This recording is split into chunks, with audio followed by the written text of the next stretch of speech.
Oh, let's go out to Ohio. We've got Nate, he, him hanging out with us today. It sounds like you've got something interesting on your mind, Nate. How are you? I'm good. First time caller. How you guys doing? Hey, great. We're glad you're hanging with us. Excellent. Yeah. So, I kind of maybe said it a little bit too dramatically to the screener, but so here's my thought. Not all religions necessarily, but the ones I'm talking about, so Christianity, Islam, Judaism, Mm. Hinduism, and so on and so forth.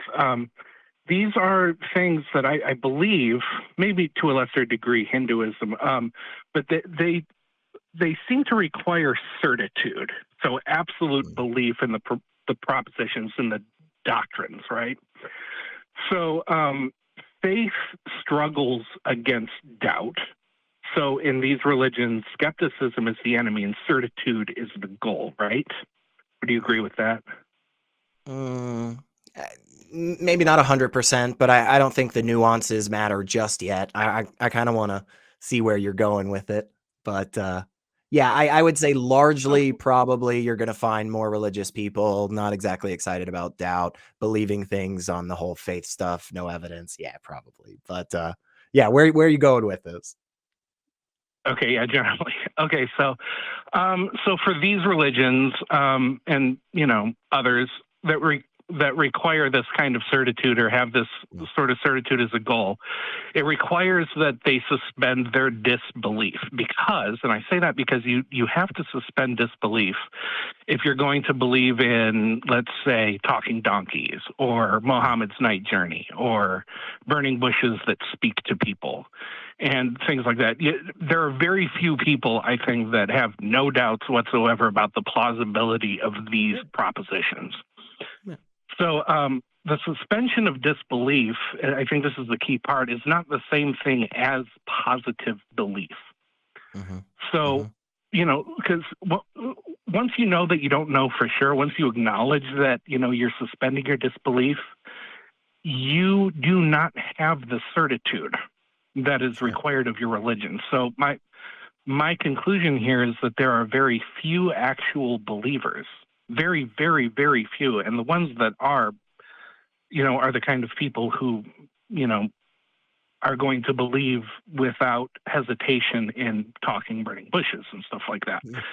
So, for So the vast majority of people, I would say, if not all, there are no believers, just suspenders of disbelief. And I wanted to try that on for size and see what you guys thought of that. yeah, I have a couple of different thoughts. One of them for sure, kind of what Ben and I were talking about with our first caller today, where I do think in these types of interactions or conversations, it is worth being, really as charitable as we can be. We're not always, we're humans, so we don't always do the best job of making the words and the mouth noises and stuff. So sometimes we just don't say things super, well. And it's always a better call to say like, hey, do you really mean this, or is this how you really feel about it?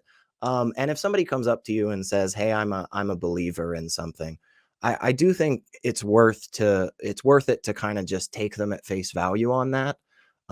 If you have some reason later on, if you have some evidence that kind of indicates that, hey, you don't believe this, or you're hypocritical because you say you believe this but then you act this, well, then that's a bit of a different story. But one thing that kind of comes to my mind, Nate, because I think there are definitely some people out there. I've probably even had conversations with them where I think the way that you're kind of hashing this difference out probably would apply to them. But I really do feel like I have also met people that really, really hardcore believe, and the things that they believe and like the reasons that they say why they believe are really almost exactly the same as a bunch of other people. And so it's kind of hard to suss out between those, I guess. For me, one of the biggest thoughts in my head, and I don't want this to, sound like I'm, talking down to you or coming at you harsh or anything, Nate. But let's say tomorrow we figured something out that just showed what you were saying is 100% correct.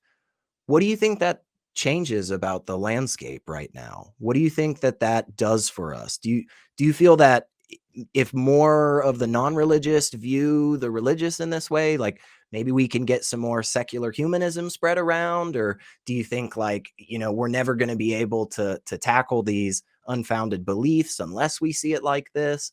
Where do you see this kind of line of thinking leading to? Or is it just, hey, this was an interesting thought I had and I wanted your opinion? I suppose it's more along the lines of the latter, Mm. because if this comes out as definitively proven, it's not like they're going to really, that might only serve to strengthen their supposed belief. But They're I still trying to think break that down the separation of church and government in America, right? So it's like whether they really believe it or they just suspend disbelief, they're still doing terrible things. But Right. Yeah. So I found it interesting what you said about charity, and I don't think you're wrong. And I think maybe I will alter this a little bit, in my dealings with people. But it's the whole charity thing is why I came up with that, because mm, I don't feel like I can take somebody very seriously if I think that they actually believe that instead of are suspending the disbelief. I don't see how that would help me feel more charitably toward them and mm, therefore act more charitably. sure. So I could see this being kind of potentially useful for you and how you engage with these people. But I can't necessarily jump on 100% with the majority of people are on this side of the equation versus true believers, because I don't know by what metric we could use to differentiate them, especially if we're just going off of subjective what they say to us and how the conversation goes.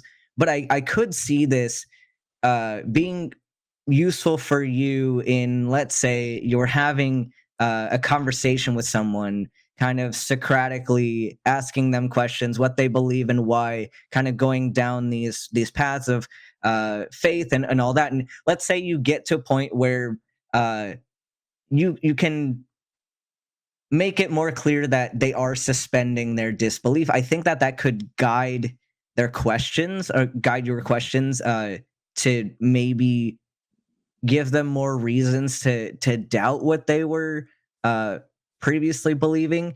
So I could see it being useful as a technique, but I don't know if I could accept it as a as a definition per se, or like as a category of their belief per se. But maybe as a technique, sure. I don't know if I see huge problems with it. Yeah, that makes sense. I try to only do this in a Socratic way. So yeah, Mm. yeah, I think maybe that's where this lands. Is it's just a good technique. Well, anyway, that was it. I just wanted to run that by you, and I think I got a good answer. So thank you. Well, we appreciate you, Nate. We love good conversations, and even though we all may come to the same conclusions on certain answers, doesn't mean that we come to the same conclusions on everything. And it's worth us being able to push back against each other and have cordial dialogue and try to understand, hey, maybe this method works for you and it doesn't work for me.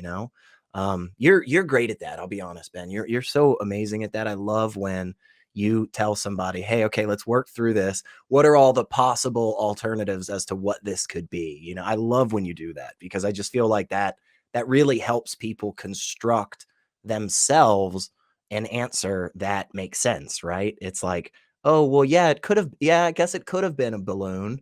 Yeah, yeah, okay, well, so maybe it's not ghosts.